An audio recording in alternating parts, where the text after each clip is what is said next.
Welcome back to G Fun Facts Online. Today, we are not talking about hypothetical futures or science fiction. We are talking about a fundamental shift in the reality of human biology that occurred in February 2026. For as long as medicine has been a discipline, the central nervous system has had a terrifying rule. What is broken, stays broken.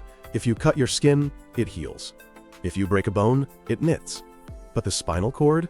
That is the wire that connects the brain to the body, and once that wire is cut, the connection is lost. The diagnosis of a severe spinal cord injury has historically come with a prognosis of permanence, but a study published by researchers at Northwestern University has effectively rewritten that rule. They have not only grown functional, three-dimensional mini-spinal cords from human stem cells, but they have also successfully used them to demonstrate a cure for paralysis, using a revolutionary nanotechnology called dancing molecules. This is a deep dive into the science of the unhealable wound and how we finally figured out how to heal it. To understand why this is such a massive deal, we have to look at the adversary. We have to look at the biology of the spinal cord itself. It is arguably the most complex transmission line in the known universe. It is a soft, gelatinous bundle of nerve fibers, hardly wider than your pinky finger. Yet inside that bundle is the electrical crackle of every step you take, every texture you feel, and every command your brain sends to your limbs. When this cord is crushed or severed, the body's reaction is paradoxically self-destructive. Unlike a cut on your finger, which triggers a regenerative process, a spinal cord injury triggers a chaotic defense mechanism. The moment the injury happens, immune cells flood the site. They are supposed to clean up the debris, but in the spinal cord, they go rogue. They release toxic chemicals that kill off the surviving neurons in what we call a secondary injury phase. This chemical storm can last for months, expanding the damage far beyond the initial impact site. Then comes the glial scar. Special cells called astrocytes rush in to protect the rest of the nervous system from this toxic soup. They build a wall. This is the glial scar. It is a dense, fibrous barrier. While it saves the life of the spinal cord by containing the damage, it seals its fate. The scar creates a physical and chemical blockade that no regenerating nerve fiber can penetrate. Finally, we have the axon dieback. The long nerve fibers, or axons, that were severed don't just sit there. They retract. They wither away from the injury site, leaving behind a cystic cavity, a literal hole in the spinal cord. For 50 years, scientists have thrown everything at this problem: steroids to stop inflammation, enzymes to digest the scar, electrical bridges to bypass the gap. Nothing worked reliably in humans. The reason is simple, but frustrating. We were studying mice, not men. A mouse spinal cord is not a human spinal cord. A mouse can spontaneously recover from injuries that would leave a human permanently paralyzed. Dr. Elena Rossi, a neurobiologist at the forefront of this research, put it perfectly. She said, "We have been trying to unlock a human lock with a rodent key. That brings us to the solution, the organoid." An organoid is exactly what it sounds like. It is an organ-like structure. It is not a full-sized organ, but a three-dimensional miniature version grown in a bioreactor. Until recently, growing a spinal cord in a lab was considered impossible because the tissue is just too complex. You need dorsal cells for sensation, ventral cells for movement, and a precise architecture of long tracts to connect them. The breakthrough happened when researchers stopped trying to build the spinal cord and started teaching cells how to build it themselves. The recipe for this miracle begins with induced pluripotent stem cells, or iPSCs. These are adult cells, taken from a patient's skin or blood, that have been genetically reprogrammed to forget their identity. They return to an embryonic state. From this blank slate, they can become anything. In the lab, these cells are placed in a nutrient-rich soup containing specific signaling molecules. These are chemical instructions that mimic the environment of a developing embryo in the womb. Let's look at the timeline. From day 1 to day 7, the cells are nudged to become neuroectoderm, the primitive tissue that forms the nervous system. On day 14, scientists add retinoic acid, a derivative of vitamin A. This molecule tells the cells that they are not a brain, they are a spinal cord. Then, from day 21 to day 40, the magic happens. The cells begin to self-organize. They clump together and remarkably start to arrange themselves into layers. Motor neurons migrate to the ventral side. Sensory neurons move to the dorsal side. They are following an ancient genetic script written into their DNA. By day 60, floating in the spinning liquid of a bioreactor, you have a spinal cord organoid.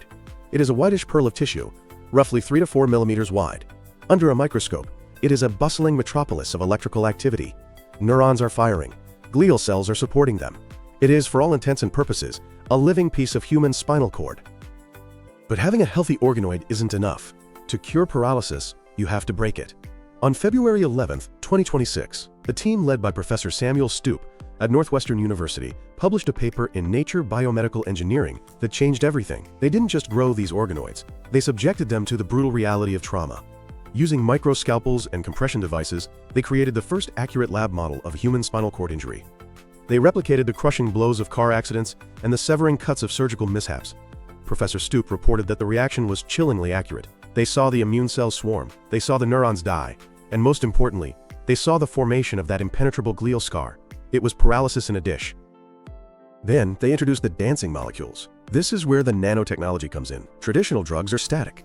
Imagine trying to open a lock with a key that is frozen in a block of ice. The key is there, but it can't wiggle into the mechanism. The receptors on human cells are vibrating, moving, and shifting constantly. If a drug molecule is stiff and stationary, it often fails to connect with the moving target. Stoop's team created a supramolecular peptide fibril. This is a liquid that, when injected into the body or the organoid, instantly turns into a gel mesh. Inside this mesh are hundreds of thousands of bioactive molecules. But here is the genius part. They are not chemically bound to the mesh. They are loose. They vibrate, rotate, and dance at incredible speeds.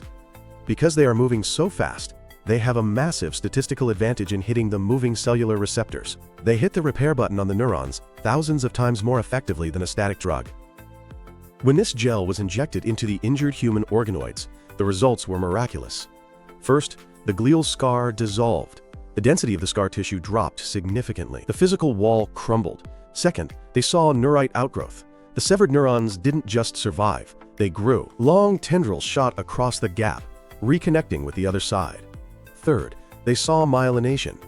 The protective sheath around the nerves, often lost in injury, began to reform. Professor Stoop noted that they saw neurites growing in dense, organized bundles bridging the gap. In the untreated organoids, there was silence. In the treated ones, there was reconnection. While Northwestern has claimed the headlines in 2026, they are not alone. There is a global race for regeneration. At the University of Cambridge and Riken in Japan, researchers are solving the disembodied problem. A spinal cord organoid in a jar has nowhere to send its signals. It is like a telephone wire connected to nothing. These labs are creating assembloids. They grow a brain organoid, which acts as the command center, a spinal cord organoid, which acts as the wire, and a muscle organoid, which acts as the actor. They place them next to each other, and the cells reach out. The brain extends axons to the spine extends axons to the muscle. In 2025, a team at Cambridge watched as a mini-brain sent a signal through a mini-spine and made a piece of lab-grown muscle twitch. It was the first time a thought, albeit a chemical one, had translated into movement in a fully synthetic human system. Meanwhile, at EPFL in Switzerland, Grégoire Courtine's team is working on a digital bridge. They are famous for implanting chips to bypass spinal injuries. Now they are integrating biology. They are using patient-specific organoids to test gene therapies that soften the spinal cord tissue before inserting their electrodes. They aim to create a biohybrid cure, biology for the healing, technology for the control. And at the University of Minnesota, researchers are tackling the structure problem. A real spinal cord is a cable, not a blob. Organoids tend to grow into spheres. Minnesota researchers are using 3D printing to create silicone guides. These are microscopic tubes that force the organoid cells to grow in long, straight lines. They are creating spinal cord patches that could physically be snapped into a gap in a patient's spine. As the biology becomes more sophisticated, the philosophy becomes murkier. We are growing human neural tissue. We are making it fire. We are connecting it to muscle. The question must be asked. If you pinch a spinal cord organoid, does it hurt? The spinal cord is the highway of pain. It is the transmission line for nociception, the processing of noxious stimuli. When researchers at UCSD created organoids that successfully modeled the pain pathway, bioethicists raised a red flag. Dr. Sarah Chan of the University of Edinburgh warns that we are entering the uncanny valley of ethics. These tissues are not conscious in the way a brain is. They have no cerebral cortex to say, "I am me." But they have the machinery to process suffering. The consensus for now is no. They do not feel pain, because pain requires a brain to interpret the signal. A spinal cord organoid might register the electrical spike of pain, but without a brain organoid attached, it is like a phone ringing in an empty house. The signal is there, but no one is answering. However, as assembloid research advances and we connect mini-brains to mini-spines, that house may not stay empty for long.